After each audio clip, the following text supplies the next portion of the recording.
안녕하세요, 김영석입니다. 오늘부터 몇 차례에 걸쳐서 스타트업 데모데이를 위한 5분짜리 내러티브를 정의한 337 프레임워크에 대해서 말씀드리겠습니다.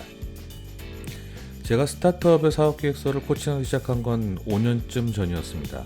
어느 스타트업의 대표님이 자신의 사업계획을 발표하기 시작했죠. 뭔가 중간부터 시작한 느낌이었습니다. 솔직히 종잡을 수 없었죠. 내용도 너무 많았고 순서도 뒤죽박죽인 느낌이라서 하나도 알아들을 수가 없었습니다. 제 생각엔 이야기들을 재구성하는 게 좋겠다는 생각이었습니다. 전체를 그룹화하고 순서를 인과관계에 따라서 다시 정하는 게 필요했죠. 이렇게 많은 이야기를 하는데도 불구하고 페인 포인트나 작동 메커니즘, 보유 역량 등은 누락되었습니다. 자, 너무 덩어리들이 많고 모호하죠?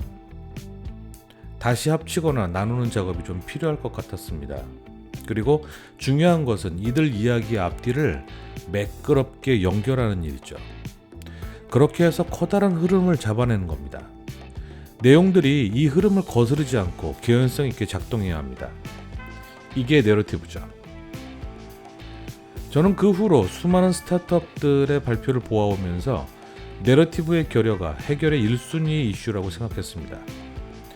내러티브를 잡아내는 일은 베테랑 기획자에게도 여전히 어려운 일입니다. 전 5분짜리 기본 내러티브를 프레임워크로 만들고자 생각했습니다. 보통 스타트업의 데모데이는 5분이 기본입니다. 5분 내에 사업계획을 발표하는 건 정말 어려운 일이죠. 사업계획서 내에는 어떤 내용이 들어갈까요? 사업 아이템에 대한 설명과 그걸 만드는 사람들의 역량, 이 두 가지가 가장 클 겁니다. 그걸 제품과 회사라고 칭하죠. 그런데 이 제품은 다시 둘로 나눌 수가 있습니다. 제품과 사업으로 말이죠. 앞에 있는 제품은 고객 입장에서의 제품입니다. 소비자가 이 제품을 살 때 이점이 있겠는가 하는 거죠. 반면 뒤에 있는 또 다른 제품인 사업은 투자자나 사업 파트너가 느끼는 이점을 설명한 겁니다.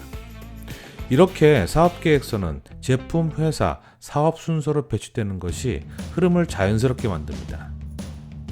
제품에 대한 설명이 성공적이면 청중은 와! 이런 대단한 제품을 도대체 누가 만든 거야? 라는 생각을 하면서 만든 이들의 역량을 궁금해할 겁니다. 그리고 거기에 고개가 끄덕여지고 나면은 야, 근데 이거 팔아서 남는 건 있긴 한 거야? 하고 사업성을 궁금해하게 되죠. 제품에 대해 잘 모르는 상태에선 이러한 궁금증이 생기지가 않습니다. 따라서 제품, 회사, 사업의 순서는 자연스러워 보입니다. 자, 이제부턴 이 세 얘기는 각각의 질문에 대답하는데 집중하면 됩니다. 제품에 대해서는요, 시장 요구에 부응하는 제품인가? 그리고 회사는요, 필요한 핵심 역량을 가졌는가?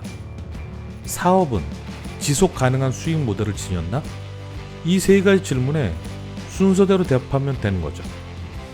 사업계획서는 당연히 이 세 가지 질문에 네, 물론이죠 라고 결론을 내리고 시작합니다. 그리고 나서 그 근거를 대는 거죠. 매력적인 시장이 있고 불편한 기존 제품의 방법을 우리가 해결했기 때문에 우리 제품은 시장 요구에 부응하는 제품입니다 라고 얘기할 수 있는 거죠. 이렇게 제품에 대해서 3가지, 회사에 대해서 1가지, 사업에 2가지 등 총 6가지의 근거로 사업계획의 타당함을 주장합니다. 제가 생각하는 이 셋의 비중은 이렇습니다. 5분을 발표한다면 제품의 3분, 그리고 회사와 사업에 각각 1분을 할애해 설명합니다. 물론 스타트업마다의 특성이 있기 때문에 이 3대 1대1은 바뀔 수도 있습니다. 맨 앞에서 보여드렸던 19개 세부 목차를 가진 사업계획 발표는 이 3가지가 마구 뒤섞여 있었습니다. 이 때문에 한 단계 한 단계 증명하면서 진행되지 못하고 앞뒤를 분주하게 오갔던 거죠.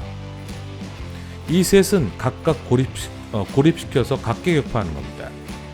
하나의 문서지만 3개의 옴니버스 스토리로 구성되어 있다 생각하면 편하죠. 결론을 뒤로 넘기지 말고 해당 스토리에서 각 질문에 대답하면서 끝내버려야 됩니다. 그리고 나서 다음 단계로 넘어가는 거죠. 자, 비중에 따라서 하나의 파이의 그림은 다음과 같습니다. 시계 방향으로 아이템, 회사, 사업이죠. 이걸 좀 더 세분화시키면 시장, 페인포인트, 특장점, 그리고 역량, 구현, 사업의 6개 부분으로 더 들어가게 되고, 여기엔 지금 보시는 것 같이 6개의 질문에 대한 응답이 있어야 되겠죠. 내용을 그렇게 정리하는 겁니다.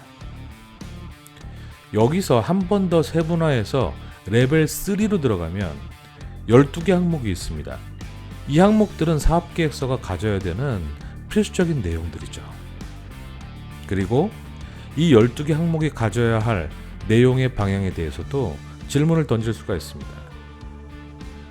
만약 자신이 이미 사업계획서를 써서 가지고 있다면 이 12개 항목을 가지고는 있는지, 메시지는 임팩트 있게 구성되었는지 스스로 판단할 수 있도록 5점 척도의 점수표가 있습니다. 제 기준으로는 12개 항목 모두 누락되지 않고 어느 정도 내용을 가지고 있어야 단단한 내러티브를 구성할 수 있을 듯 합니다. 저는 이 표적지 같이 생긴 표를 스타트업 사업계획서를 위한 360도 진단 프레임워크이라고 부릅니다. 스스로 혹은 저와 같은 코치가 점수를 매겨오면 어느 부분의 내용을 보강해야 되는지 나타나겠죠. 처음엔 아마 이런 모습으로 시작했을지도 모릅니다. 중간중간 점수가 너무 낮거나 기준 점수에 미달되겠죠. 하지만 이걸 보면서 조금 더 보강하기 시작한다면은 한 달 후엔 전반적인 보강 공사를 거쳐서 이렇게 개선될 수 있을 겁니다. 자, 오늘의 내용을 복귀해보죠. 전 순서대로 아이템, 사업, 회사로 이어지는 3막 구성을 12개 세부 항목까지 3개 레벨 깊이로 다음 시간에 나올 7장의 기본 스토리로 정리하는 337 프레임워크를 만들었고요. 그 기본 포메이션을 오늘 소개해드렸습니다. 다음 시간엔 각 항목에 어떤 내용들이 구체적으로 정리되어야 하는지 알아보도록 하겠습니다. 감사합니다.